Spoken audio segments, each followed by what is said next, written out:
Well, first of all, I just wanted to say how nice it's been to be back. Some of you I'm seeing for the first time since we got back, and it's just been really nice to have the warm welcome from the community and to also be able to have opportunity to kind of ease back into things. So hopefully things went well while we were gone. I'm hopeful. We've got a lot of plans and things that we shared last week, but also some things that we're kind of still in the works that we're looking forward to sharing and creating over time as well. But today I just wanted to talk about God's hope for your life. When we were on our sabbatical, one of the things that we did was we visited my relatives in Iowa. And particularly I've got 3 cousins that live out there and their families, and then my aunt and her husband as well. And we've tried to make a point to go and visit them at least once a year. Sometimes it's around Christmas time, and this year happened to be in the summer. But one of the things that we did this year was my aunt took us to a nearby schoolhouse that they had renovated. She had been part of a group of people that renovated this schoolhouse together. I'm sorry I don't have a picture. But it was one of those, I don't know, late 1800s or mid 1800s, one-room schoolhouses, right? Maybe you've heard of those relics of the past. In the old days, that people would go to a one-room schoolhouse, and all the ages would be in the school together. And they can maybe fit 20 people or something like that. And there used to be all over the country, but now mostly if you see one, it's because you're driving by something that's falling apart. But there was this schoolhouse, and this group of people who lived in the area decided to take it upon themselves to renovate it and fix it up and make it really, really nice. And so my aunt was a part of that project, and so she took us there, and she had a key. It was really convenient. Like, we could just go in and look around without being part of a tour or something like that. And something about it kind of inspired me. I don't know if it's because I've done a lot of renovation work over the last few years, or maybe it was something else, I don't know. But, they recreated everything down to the smallest detail. Even they had fountain pens, like with the ink wells. And so you could practice using this quiver with a little point. Quill, yeah, different thing. And you could practice what it was like to write like they did at that time. And they had a big, stove in the front, and they showed the little, they decided not to renovate the toilets. They decided to just show pieces of the toilets and not keep them the way they were. But you could see what life was like a little bit for those people, for the children at that time. And how they had a hand pump for water outside. And they had, the pieces of the toilets and the original flooring and original desks and original oil lamps and original windows. And, it's one thing to be told, oh, this is what it was like for kids, 150 years ago. This is what it was like for people. This is what it was, or you watch a TV show and they show, or a YouTube video and they show a video. But it's another thing to go and actually be in the place. It's all, you get to feel it. You're in the presence of it. You get the sense of everything, the smells even. It's not original smells, but still. And they say that communication is only, 10% the words that you say? The rest of it is all body language and intonation and, emotions and everything. So that's why when I text people, I try to only use texting for casual conversation. Something simple, like, hey, what time is it? Something that can't be misinterpreted. But have you ever gotten a text message and you're like, are they being sarcastic? Or is that literal? I'm not sure. You could probably tell if you were with the person, but if you're just getting a text message, you can't tell. So it was kind of like that experience for me, being at this old 1800s schoolhouse in Iowa. but the experience was really based on the fact that when these people got together, they raised money, and they actually went beyond renovating the house. Like, the house originally had kind of like a steeple thing at top, like a bell tower. But then over the years, I don't know what happened, it fell off, or they removed it, or it got old, or whatever. And then at some point in the 1950s, the school was continuing, but it didn't have a bell tower. But in the process of renovating the school, they added the bell tower. So they actually took it back to like its 1800s look, and they redid the foundation, and they redid everything. And being in the presence of it really inspired me. I wouldn't go as far to say it was like a God experience or a spiritual experience or something like that, but it was something in which I felt like there's something right about this. There's something right about a group of people going in and like taking this normally would be closed off to the public because it's too dangerous. You go in, it might fall down on you, kind of thing. It's a relic of the past. Nobody cares about it. And they went and they took this thing and they restored it to its original beauty so that people could come and experience what it was like for those children, for those teachers in that time. She actually runs like a whole day of school, like local school groups or school groups can come and spend an entire day there, and they dress up in the clothes and teaches them. Like it's not just a tour; you actually spend a whole day there. Yeah, I forgot about that. Thank you. Yeah. So it made me think of restoration in our lives, because when we are in our lives and we're trying to get through whatever difficulties we're dealing with or the day-to-day things, we often are not thinking about, we're in the middle of it. We're not necessarily seeing the end goal or like, what does God want from my life out of all of this, and how is today going to help me to get to there? And where am I even going? And so I wanted to read this quote. This is from the Divine Principle. Come on. Mark.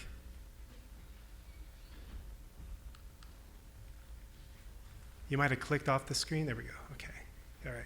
To what extent should God save this world? He should save it completely. First, God must expel the evil power of Satan from this sinful world, thereby bringing it back to its original state prior to the fall of the human ancestors.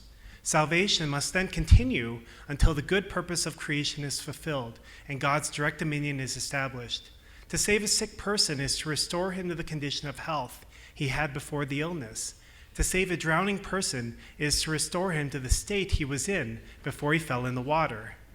Likewise, to save a person suffering under the yoke of sin means to restore him to his original sinless state. In other words, God's work of salvation is the providence of restoration. The human fall was undoubtedly the result of human mistakes. Nevertheless, God also assumed some responsibility for the outcome because it was He who created human beings. Therefore, God has felt compelled to conduct the providence to correct this tragic outcome and to restore human beings to their true original state. Furthermore, God created us to live eternally. This is because God, the eternal subject partner, wanted to share eternal joy with human beings as his object partner. Having endowed human beings with an eternal nature, God could not, by the laws of the principle, simply annihilate them just because they fell. If he were to do that, he would be violating his own principle of creation. The only choice left to God is to save fallen people and restore them to the original pure state in which he initially created them. When God created human beings, he promised to help us accomplish the three great blessings. He declared through Isaiah, "I have spoken, and I will bring it to pass. I have purposed, and I will do it." Meaning that despite the fall, God has been working to fulfill his promise to us through the providence to restore these blessings. So similarly, we need to keep it in our hearts and in our vision for our personal lives. What was God's original intention for us? Otherwise, it's very hard for us to know how to work on a day-to-day basis to restore ourselves back to God's original hope for his children. it's without having a picture of the schoolhouse that I went to and knowing what it looked like, it's very hard for us to restore an old building into a new build, into what it used to look like. The best we can do is just try to restore it in general. And it's similar to our own lives, similar to why God had to send people like Jesus, people like true parents, so that we could get a sense of like, what does it mean to be a true person? What does it mean to experience and feel unconditional love? In our day-to-day life, we don't really experience that very often. We get glimpses of it. If we go out into nature, we get a sense of God's love for me and the beauty and the harmony and the balance that exists there. We get a sense of it through parental love, like a parent's love for their child, willing to sacrifice, put their child's need before their own, to sacrifice their own comfort and well-being for their children. We get glimpses of it in the creative nature of people, the ability to overcome their difficulties and to be able to create things that nobody would have imagined before, come up with completely unique ideas. But even in all of that, there's so much trauma, there's so much pain and suffering, and it's really hard to get a sense just in our own lives, like where is God? And what is God like? And what does it look like for me to be a restored person? Like, what does it look like for me to have a loving family or an ideal family? Many people that joined the church, joined the unification movement, joined because of the inspiration to build an ideal family, right?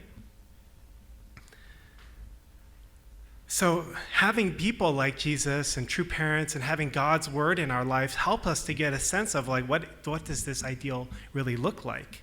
It's kind of like, but even still, it's hard. It's a distant concept many times.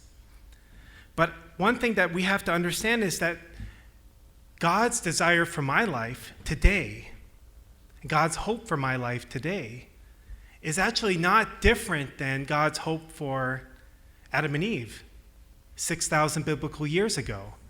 And it's actually no different than God's hope for the generations of humanity to come, the people who will be born 1,000 years from now or 5,000 years from now. And that's the one thing that we know, one of the things we know about God, is that God's will doesn't change. And of course, we are in a period of restoration. But the reality is that God's hope for my life and for your life is actually not different than what God had asked of Adam and Eve all those years ago. And it's laid out for us in Genesis. It says, so God created human beings in his own image. In the image of God, he created them. Male and female, he created them. Then God blessed them and said, be fruitful and multiply, fill the earth, and govern it. This simple verse, this simple concept, we call the three great blessings. And it was God saying to his children, mature, grow yourselves, become wholesome, mature, fruitful human beings, have a family, and govern over this creation that I gave to you with that heart of maturity and love. Basically saying, become like me, and then spread around the world. It's a very simple concept. And so even God may have a particular individual purpose for each and every one of us. Like we have callings, right? We have passions. Like I want to do this, I want to do that. It's not going to be the same for everybody. And I think we need to be aware of that. But at the same time, there is a universal purpose. There's a universal hope that that's our final destination. That's our final goal as human beings, as families, as children of God. That's our final destination. Why is this important? Why is this important for us to know?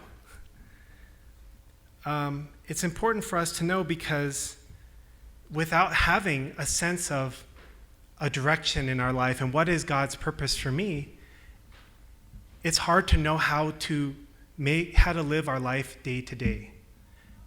How do we treat the people in our life? What kind of attitude should I have? How do I deal with difficult circumstances and difficult people?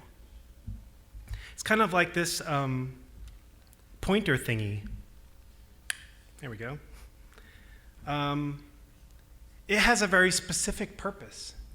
It's not like a person, right? We can do many different things that we choose to do in our life. This thing can only do, actually, it can do a lot of things. I could use it as a doorstop, or we could play catch with it, or, could be a semi-useful paperweight. But fundamentally, it was made and sold to be a pointer and a PowerPoint clicker thingy. And so, if I know its purpose, and I can use it for what its intention is, and if this thing had feelings, then it would probably be, hopefully feel somewhat fulfilled that it's being used for the purpose for which it exists, right? And this is a bit of an oversimplification, but human beings, we have something similar. We don't like to admit it, I think, is kind of what it comes down to, but we also have a purpose. We also have an innate nature that's been given to us by God. If we don't like it, whatever, but we can't get rid of it. God instilled into us certain things. He instilled into us a conscience and also what we call an original mind that always draws us closer to God, regardless of the level of our conscience. And so whether we like it or not, when we live according to that design, then we experience fulfillment and we experience, I don't know how to call it, like a sense of peace of being in accordance with the purpose for which God created me. But when we try to live our life selfishly, or we try to live our life just according to day-to-day emotions without working towards the purpose for which God created us, then I think we find ourselves in a lot of sense of anxiety and like disconnection, like where is God and who is God and does God even exist? And all these things, I think, are a big challenge for us.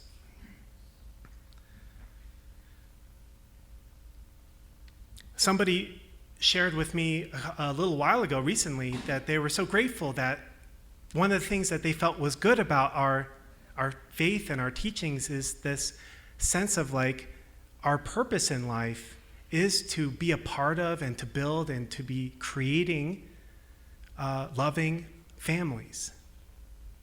And I think that's something that we can take for granted a little bit, or we can dismiss easily because we realize how difficult it actually is to create a loving family. But I want to share this quote also from our founder. He said, "Because we are fallen people, we are an extended family that has lost its true parents. Since we lost our true parents, we could not become true children.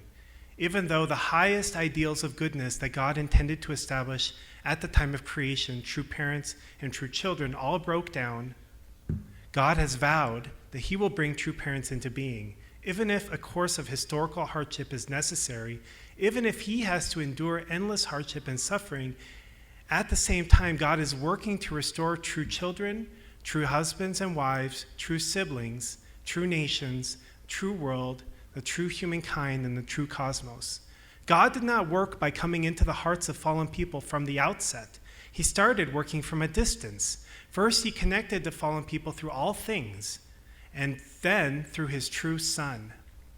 Now he intends to come into the heart of each individual to become the Father of heart. This is the final goal of the providence of restoration. What has God been looking for? He does not seek a subject partner. Rather, he seeks ideal object partners. He looks for those who resemble him and reflect the inner and outer aspects of the world he created. The result of this search and the new starting point is the family. Nothing can represent the universe better than the family. Unity with one's parents is the meeting point of past and present. In our families, with each of us at the center, we can love the past by loving our parents, love the present by loving our spouse, and love the future by loving our children.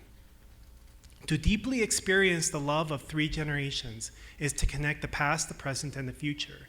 The family is the core body where these three kinds of love are concentrated. So it's by this standard that I believe we should look at our day-to-day lives and our goals.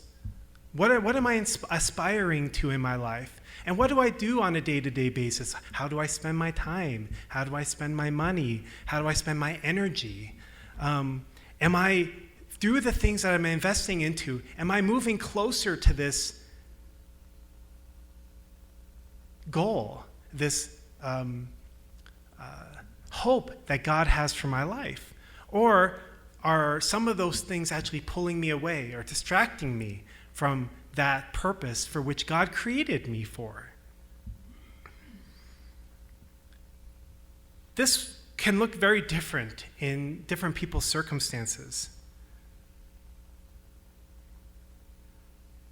For me, one of the things I realized during our sabbatical is that Adonia and I came here because 10 years ago we felt God was calling us to pastor this community and to be a part of healing and creating unity and building loving families and doing something that potentially could expand and affect the greater community and world.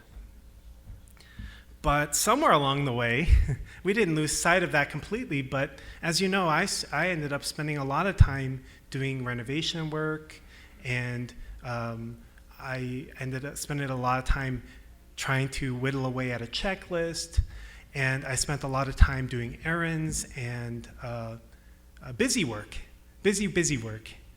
And I felt during our sabbatical that I'm not feeling like this is what God called us here to do. Time goes by quickly. That was one of the other lessons, if you remember from last week. Time goes by so quickly. And the 10 years that from then to now is just like, where did it go, And so how much time do I want to, feel good about having done a lot of that stuff? I don't regret the work that we did, but I also feel that moving forward, I need to focus on what God called us here to do in the first place. So I had to let go of. I actually like renovating. When I went to that schoolhouse, I was like, oh, I want to look at the electrical, how did they do the drainage? I don't see. I see the drainage going under the ground, but I don't see where it came out. And I was like, I was really curious because obviously an 1850 schoolhouse didn't have any electricity, right? Didn't have any HVAC. So they put those things in for the sake of the educational experience, right? Because if you want to have school groups come in January, there needs to be heat. And I was just really curious. I wanted to go in the basement and look at all the work that they did there. But I realized that actually I really enjoy learning these skills and I enjoy renovating, but I can spend also my whole life learning new skills. And I can spend my whole life fixing things, but I don't think that that's what God would like us to focus on right now. But I did realize one thing though. Through renovating that building, they created an environment for learning and experience. And also, it creates a space. And I think that in a spiritual sense, when you create a space for fellowship, for people to get together, for forgiveness and healing, that's also not different than creating a space for God to be a part of it as well. But there's a lot of other things too that sometimes we have to really examine and decide if we're willing to hold on to them. Things that maybe are a little bit harder to let go of than busy work. A lot of us are holding on to deep resentments and frustrations and anger. And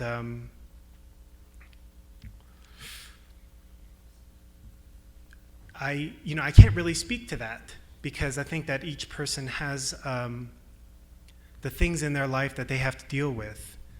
But for myself, I know that holding on to those things I really feel that they have pulled me away from God and God's purpose for my life.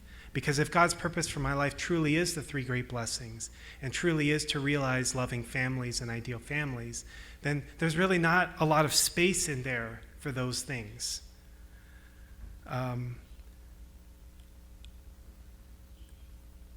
We see a lot of blame in society. We see a lot of people like taking anger out on others. We see a lot of people giving up on life or being complacent about life. And I believe that if we really get in tune with this sense of what God's hope for is for my life, then it should reflect in the way that we live. It should reflect in the way that we treat people, the way that I treat my wife, the way that I treat my parents, the way that I treat my children, the way that I treat, we call stewardship, right? The way that we handle the things in our life, the money, the time, the energy that we have, how responsible we are with those things.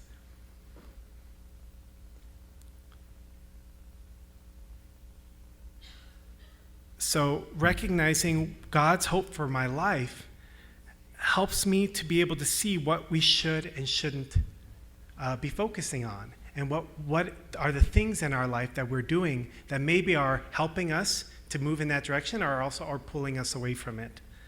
So I was going to finish there, but I had a really cool experience this morning. And normally I come around 9:30 and I hang out in the cafe, right? And just so you know, Adonia and I, we want to make that time available for all of you. If you'd like to spend time just sharing and talking, we will be there from 9:30 to 10:30. It's like coffee with the pastors, okay? And I meant to do that today, but I got distracted. But not in the usual way I usually get distracted with busy work, right? Like, somebody forgot to shop for the cafe, so I got to go shop for bagels or something like that. No, so all the plums are ripe on the trees outside. And seems like not a big deal, but we planted those trees like 8 years ago. And to date, we've gotten about 5 plums so far, total, from the plum trees. This is the first year that we actually got a harvest from the plum trees. We planted those trees 8 years ago with kind of like, I don't know if you remember the old overgrown bushes that were there. People used to hide trash under them and stuff. Like, we cut the bushes away and we're like, where did all this trash come from? It's like people know where they can hide their trash.